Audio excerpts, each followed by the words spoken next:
আসসালামু আলাইকুম। বার্তা বৈঠক সংবাদ বুলেটিনে আপনাদের সকলকে স্বাগত জানাচ্ছি। প্রথমেই সংবাদ শিরোনাম।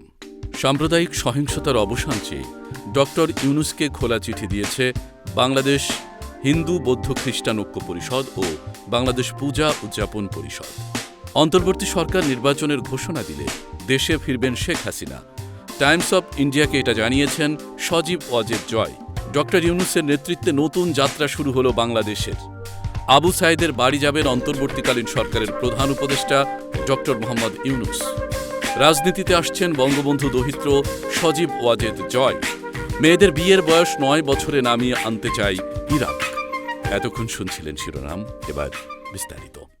সাম্প্রদায়িক সহিংসতার অবসান চেয়ে ডক্টর ইউনূসকে খোলা চিঠি দিয়েছে বাংলাদেশ হিন্দু বৌদ্ধ খ্রিস্টান ঐক্য পরিষদ ও বাংলাদেশ পূজা উদযাপন পরিষদ। চিঠিতে বলা হয়েছে, ছাত্র জনতার অভ্যুত্থানের পর এর মধ্যে ৫২টি জেলায় সাম্প্রদায়িক সহিংসতার ঘটনা ঘটেছে। সারা দেশের সংখ্যালঘুদের জন্য গভীর শঙ্কা, উদ্বেগ ও অনিশ্চয়তা ছড়িয়ে পড়েছে। অবিলম্বে এ অবস্থার অবসান চান তারা। সংখ্যালঘুদের স্বার্থ ও অস্তিত্ব রক্ষায় অন্তর্বর্তী সরকারের প্রধান উপদেষ্টা, শান্তিতে নোবেল বিজয়ী ডক্টর মোহাম্মদ ইউনূসের প্রতি খোলা চিঠি শীর্ষক সংবাদ সম্মেলন করে এমনটি জানিয়েছে সংগঠন দুটি। আজ শুক্রবার সকালে ঢাকা রিপোর্টার্স ইউনিটিতে এ সংবাদ সম্মেলনে সংগঠন দুটি এই খোলা চিঠি তুলে ধরে। সংবাদ সম্মেলনে খোলা চিঠি পাঠ করেন বাংলাদেশ হিন্দু বৌদ্ধ খ্রিস্টান ঐক্য পরিষদের অন্যতম সভাপতি নির্মল রোজারিও। তিনি বলেন, ছাত্র জনতার এ আত্মদান, ত্যাগ ও সংগ্রাম বাংলাদেশের জাগরণের যে চেতনা প্রজ্বলিত করেছে তা যেন কখনো কেউ নিভিয়ে দিতে না পারে। মুক্তিযুদ্ধ যেন পথ না হারায়।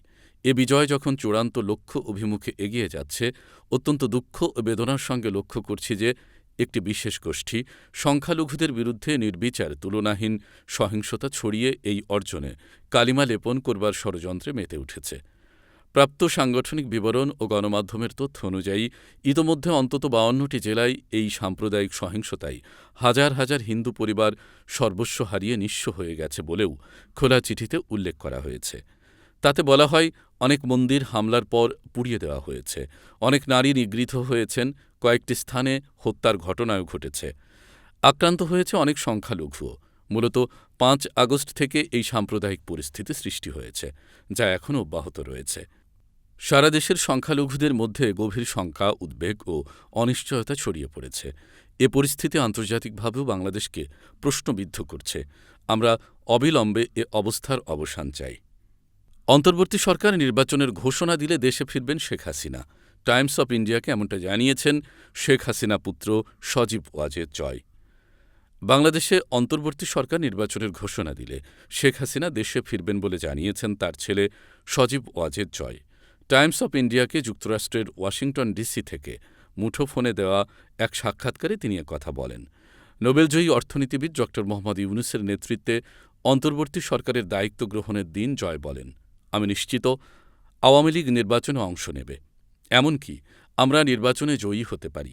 বাংলাদেশে আমাদের বড় সমর্থক গোষ্ঠী রয়েছে। ছাত্র জনতার আন্দোলনের মুখে ৫ আগস্ট ক্ষমতাচ্যুত হন প্রধানমন্ত্রী শেখ হাসিনা। এরপর তিনি বোন শেখ রেহেনাকে সঙ্গে নিয়ে ভারতে পালিয়ে যান। এর মধ্য দিয়ে তার নেতৃত্বে আওয়ামী লীগ সরকারের টানা ১৫ বছরের ক্ষমতার অবসান ঘটে। টাইমস অব ইন্ডিয়ার প্রতিবেদনে বলা হয়, বর্তমানে নেতৃত্ব শূন্যতায় ভুগছে আওয়ামী লীগ। বাংলাদেশের অনেক স্থানে দলটির নেতাকর্মীদের উপর একের পর এক হামলার খবর আসছে। নিরাপত্তাহীনতায় আত্মগোপনে আছেন দলটির সিংহভাগ নেতাকর্মী। এমন পরিস্থিতিতে দলের হাল ধরার আগ্রহ প্রকাশ করেছেন জয়।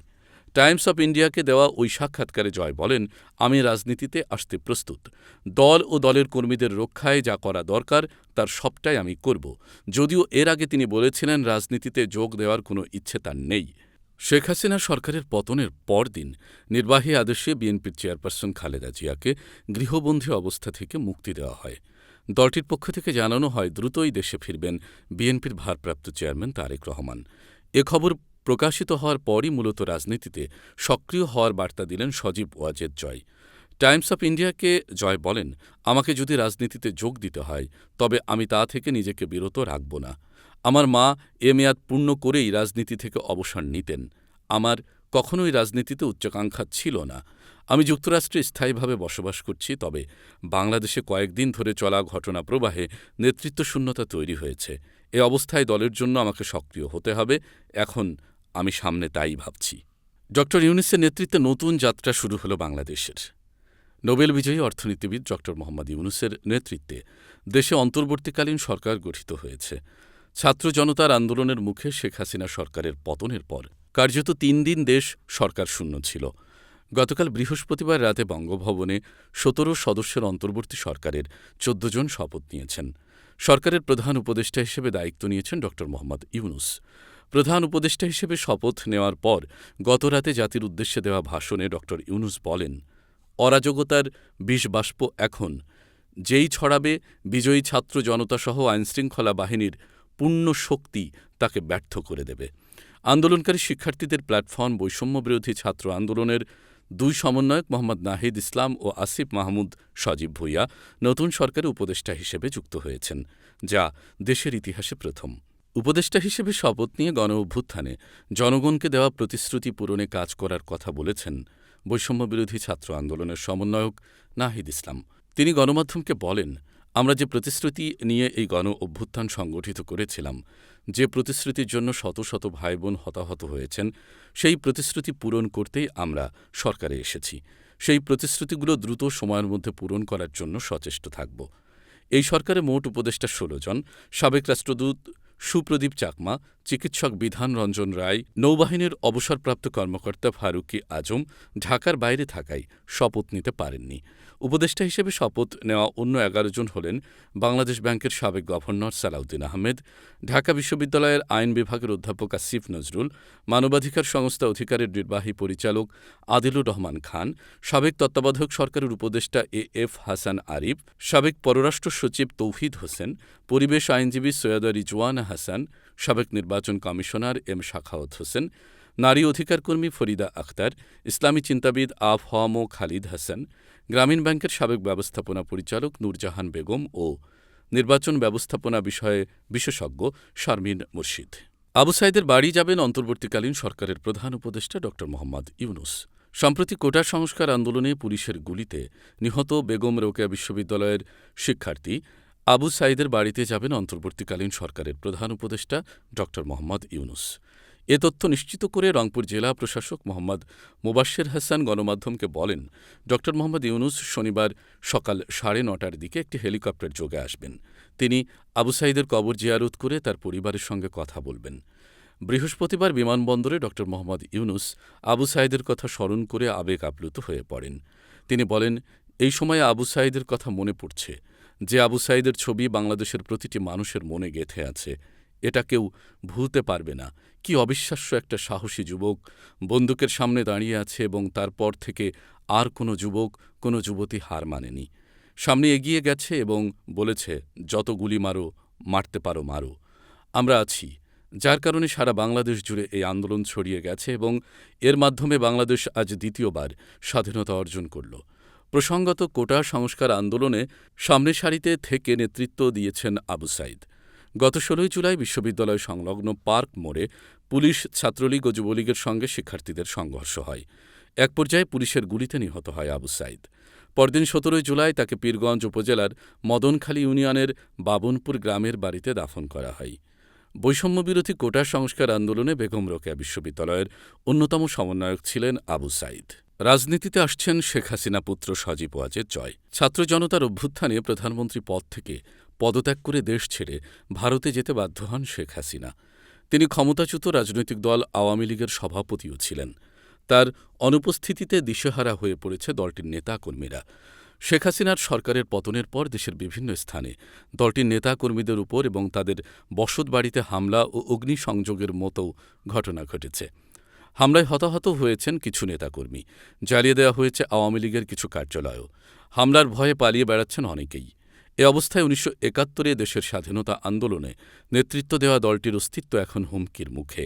দলের এমন বেহাল পরিস্থিতিতে রাজনীতিতে নামার ঘোষণা দিলেন শেখ হাসিনার ছেলে সজীব ওয়াজেদ জয়। দেশত্যাগের পর শেখ হাসিনা আশ্রয় নিয়েছেন ভারতে। ক্ষমতা ছাড়ার পর এখন পর্যন্ত তিনি কোনো আনুষ্ঠানিক বক্তব্য না দিলেও এক সাক্ষাৎকারে তার ছেলে জয় জানিয়েছেন, তার মা আর রাজনীতিতে ফিরবেন না।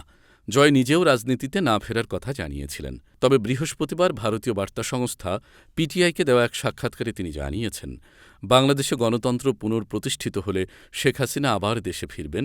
এবার ভারতের আরেক সংবাদ মাধ্যম টাইমস অব ইন্ডিয়াকে জয় জানিয়েছেন, শীঘ্রই রাজনীতিতে ফিরে দলের হাল ধরবেন তিনি নিজেই। ওয়াশিংটনে অবস্থিত নিজের বাড়ি থেকে ফোনে দেওয়া সাক্ষাৎকারে জয় বলেন, দল, আওয়ামী লীগ ও এর কর্মীদের বাঁচাতে আমি সবকিছু করতে প্রস্তুত। যদি এজন্য আমাকে রাজনীতিতে আসতে হয়, তা থেকে আমি পিছপা হব না। জয় আরও বলেন, চলতি মেয়াদ শেষে আমার মা শেখ হাসিনা এমনিতেও অবসর নিতেন। আমার নিজের রাজনীতিতে আসবার কোনো ইচ্ছে ছিল না এবং আমি যুক্তরাষ্ট্রে স্থায়ী। কিন্তু গত কয়েকদিন বাংলাদেশে যা হচ্ছে, এটা নিশ্চিত যে নেতৃত্বের শূন্যতা তৈরি হয়েছে। এখন দলের প্রয়োজন, আমাকে সক্রিয় হতে হবে এবং আমি এখন একেবারে প্রস্তুত আছি। মেয়েদের বিয়ের বয়স ৯ বছরে নামিয়ে আনতে চাই ইরাক।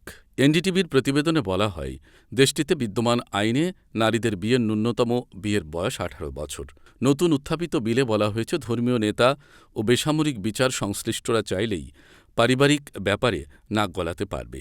এই বিয়ে মেয়েদের ন্যূনতম বিয়ের বয়স ৯ ও ছেলেদের ন্যূনতম বিয়ের বয়স ১৫ বছর করবার প্রস্তাব করা হয়েছে। সমালোচকদের ধারণা, নতুন এই বিল পাশ হলে দেশটিতে ডিভোর্স, উত্তরাধিকারজনিত সমস্যা বেড়ে যাবে। একই সঙ্গে নারীদের অধিকার সংরক্ষিত হবে না এবং লিঙ্গ বৈষম্য তৈরি হবে। ইরাকের মানবাধিকার সংস্থাসহ নারী অধিকার এবং সুশীল সমাজের প্রতিনিধিরা এই বিলের তীব্র বিরোধিতা করেন। তাদের দাবি, এই বিল পাশ হলে মেয়েদের পড়ালেখা ও স্বাস্থ্য ক্ষতিগ্রস্ত হবে। বাল্যবিবাহ পড়ালেখায় ব্যাঘাত ঘটায় এবং অল্প বয়সে গর্ভধারণ পারিবারিক অশান্তিরও কারণ বলে সতর্ক করেন তারা। এদিকে ইউনিসেফ জানিয়েছে, ইরাকে ২৮% নারীরা ১৮ বছরের আগেই বিয়ে করেছেন। এই আইন পাশ হলে দেশটি অগ্রসর হবে না বলে মন্তব্য করেছেন হিউম্যান রাইটস ওয়াচের গবেষক সারাহা সানবার। গত জুলাইয়ের শেষ দিকে ইরাকের পার্লামেন্ট বিল প্রস্তাব করলে আইন প্রণেতাদের তোপের মুখে তা বাতিল করা হয়। তবে ৪ আগস্ট শিয়া গোষ্ঠীর সমর্থন নিয়ে এই বিল আবারও প্রস্তাব করা হয়। ইরাকের আইন মন্ত্রণালয় জানায়, বিলটির মূল উদ্দেশ্য ইরাকে ইসলামিক আইনকে মানদণ্ড হিসেবে প্রতিষ্ঠা করা হয় এবং মেয়েদের অনৈতিক সম্পর্কে জড়ানো থেকে রক্ষা করা। তবে বিল বিরোধীদের দাবি, এটি একটি ভিত্তিহীন যুক্তি ও বাল্যবিবাহের কঠিন সমস্যাগুলোকে এই আইনে এড়িয়ে যাওয়া হচ্ছে। এতক্ষণ বার্তা বৈঠকের সাথে থাকার জন্য সকলকে অনেক অনেক ধন্যবাদ। নতুন নতুন তথ্য সংবাদ পেতে বার্তা বৈঠকের ইউটিউব চ্যানেল ও ফেসবুক পেজের সঙ্গেই থাকুন।